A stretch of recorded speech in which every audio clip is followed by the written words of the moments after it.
ओए शांति, दरवाजा खोल। साहब मैं दरवाजा नहीं खोलूंगी। शांति देख, दरवाजा खोल दे। अब मुझे बहुत जरूरी काम है, मुझे अभी बाहर काम से जाना है। मुझे पता है आप कोई जरूरी काम नहीं कर रहे हैं, आपका आपकी मैनेजर के साथ चक्कर चल रहा है। वो आपकी गर्लफ्रेंड है ना? शांति ये तो क्या बकवास की जा रही है, होश में तो है? वैसे भी देख, मैंने उसको ना ऑफिस की खिड़की से बाहर निकाल दिया है, तू समझ गई? मुझे पता है वो खिड़की से बाहर नहीं गई हैं। और वैसे भी मुझे ये भी पता है कि आप लोग का चक्कर चल रहा है बहुत टाइम से। आप मैडम को धोखा दे रहे हैं, आपको शर्म नहीं आती? देख, मैं भी तेरी मेम साहब को फोन कर दूंगा। अगर वो यहाँ पे आ गई तो तुझे सीधा कर देगी। तुझे पता है ना उसका गुस्सा कितना खराब है। ठीक है साहब, आप फोन कर लीजिए। आपका फोन तो मेरे पास है ना, फोन करेंगे कैसे? अब आपके पास बचने का कोई रास्ता नहीं, जब तक मेम साहब नहीं आएंगी मैं आपको यहाँ से निकलने नहीं दूंगी। देख शांति, मैं ना तेरी सैलरी बढ़ा दूंगा, ठीक है? और तुझे अच्छे कपड़े भी दिलवाऊंगा और तुझे घुमाने भी ले जाऊंगा। तू प्लीज ये दरवाजा खोल दे। साहब मुझे आपके पैसे की कोई जरूरत नहीं है। जितनी सैलरी मुझे मेम साहब देती है ना उतनी काफी है। और उसके अलावा वो मेरी बहुत मदद कर देती हैं। वो बेचारी इतनी अच्छी है, आप उन्हें धोखा दे रहे हैं। अपनी मैनेजर के साथ आपको शर्म नहीं आई? अब मेम साहब को आने दीजिए, मैं सब कुछ बता दूंगी उन्हें। शांति, सर अब क्या होगा? अगर उसने मैडम को बता दिया मुझे नौकरी से निकाल देंगी, वो कहाँ जाऊंगी मैं? अरे तुम अपनी नौकरी की पड़ी है, मैंने पता मेरी हालत कितनी खराब हो रही है। मेरी बीवी का गुस्सा बहुत खराब है और उसने तुम्हें और मुझे यहाँ ऑफिस में देख लिया साथ में, पता नहीं क्या कर बैठेगी। पर सर यहाँ कहाँ छुपूंगी? आपको अच्छे से पता है बाहर जाने का रास्ता सिर्फ वही है। मैं यहाँ से कहाँ जाऊंगी?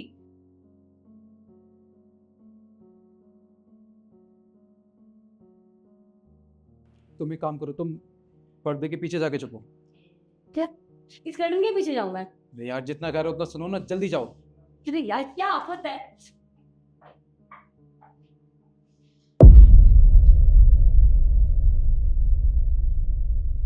ये क्या हो रहा है यहाँ पे? और तुमने ये डोर लॉक क्यों किया हुआ?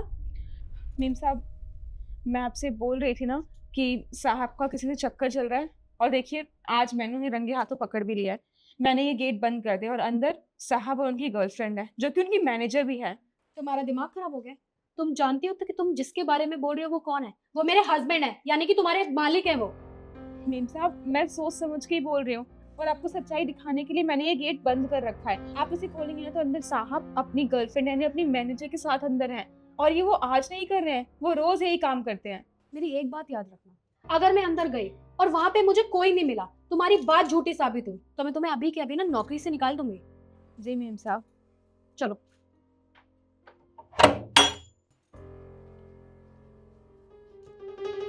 ईशु, तुम यहाँ कैसे आ गई? मुझे बता दिया होता, कोई काम था तो।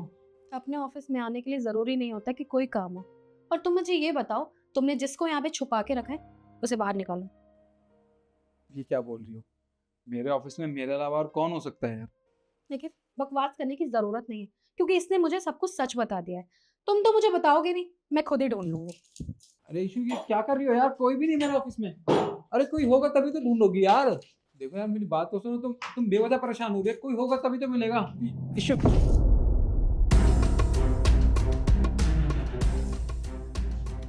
कौन है? ये मेरी कंपनी की नई मैनेजर है, मैंने अपॉइंट किया था इसको। अच्छा, वो भी मुझसे बिना पूछे? यार कैसी बात कर रही हो? इस ऑफिस का मालिक मैं हूं ना, तो मैंने कर लिया अपॉइंट इसको। इसमें पूछने वाली क्या बात है? अच्छा, मालिक हो तो कुछ भी करोगे? अपनी ही एम्प्लॉय के साथ अफेयर चलाओगे? ज्यादा बकवास करने की ना कोई जरूरत नहीं है, क्योंकि ऑलरेडी वो मुझे सब कुछ बता चुकी है। मुझे एक बात बताओ, तुम्हें शर्म नहीं आई ये सब कुछ करते हुए? और तुम बहुत अच्छे से जानते हो कि ये ऑफिस तुम्हारा नहीं था, ये ऑफिस मेरे पापा का था। वो तो तुम कुछ काम नहीं करते थे, इसलिए हमने कह दिया था कि तुम इस ऑफिस को संभाल लो और मैं घर संभाल लूंगी। तुम्हारे लिए मैंने काम करना छोड़ा, घर पे हाउस वाइफ बन के रह गई कि मेरा पति घर आएगा उसका अच्छे से ख्याल रखूंगी, उसके लिए अच्छा अच्छा खाना बनाऊंगी। हर चीज सेक्रीफाइस की मैंने तुम्हारे लिए। और तुमने क्या किया? तुमने मेरे पीछे से मुझे धोखा दे दिया। तुमने एक बार भी मेरे बारे में नहीं सोचा कि तुम्हारी बीवी पूरा दिन घर रहती है, तुम्हारा इंतजार करती है, तुमसे प्यार करती है, और सबसे बड़ी बात तुम पे भरोसा करती है। तुमने एक मिनट में सब कुछ छोड़ दिया, वो भी इस लड़की के लिए। देखो ईशु, मैं मानता हूँ मुझसे गलती हुई है। मेरा अफेयर चल रहा था, बट इसमें मेरी इतनी बड़ी गलती नहीं है यार। क्योंकि तुम घर पे बच्चों पे बिजी रहती थी, मैं क्या करता? अरे ऑफिस का इतना सारा काम होता है, इतना स्ट्रेस होता है मेरे ऊपर। बस तो मैंने अपनी मैनेजर से अफेयर कर लिया। इसमें कोई इतनी बड़ी बात नहीं है। और हो गई गलती मुझसे, माफ कर दो मुझे, आगे से नहीं होगी। अगर तुम्हें ये सब लगता था, तुम्हें मुझसे कंप्लेंट्स थी, तो तुम मुझसे बात करते ना, हम बैठ के बात करते। लेकिन नहीं, तुमने बात करना जरूरी नहीं समझा। तुमने सोचा ईशू तो घर में बिजी है, बच्चों के साथ बिजी है। वो बच्चे अकेले मेरे नहीं थे, वो बच्चे हम दोनों के थे। अरे मैं उनके साथ बिजी हो गई थी क्योंकि तुम ऑफिस में काम करते हो, तुम्हें परेशान नहीं करना चाहती थी। लेकिन नहीं, तुमने सोचा कि अपनी बीवी को धोखा दे देता हूँ, वो घर में बच्चे संभाले और तुम यहाँ पे अपनी मैनेजर को संभालो, है ना। ऋषि पर मेरी बात, अभी के अभी मेरे ऑफिस से चले जाओ, मुझे तुम्हारी शक्ल तक नहीं देखनी है। तुम्हें जिसके साथ अफेयर करना है तुम उसके साथ अफेयर करो, निकलो यहाँ से। और तुम, बहुत शौक है ना दूसरों के पतियों को फंसाने का, अब जाओ किसी और को ढूंढो या फिर इसी के साथ रह लेना। निकलो यहाँ से। और तुम भी निकलो यहाँ से, मैंने कहा निकलो।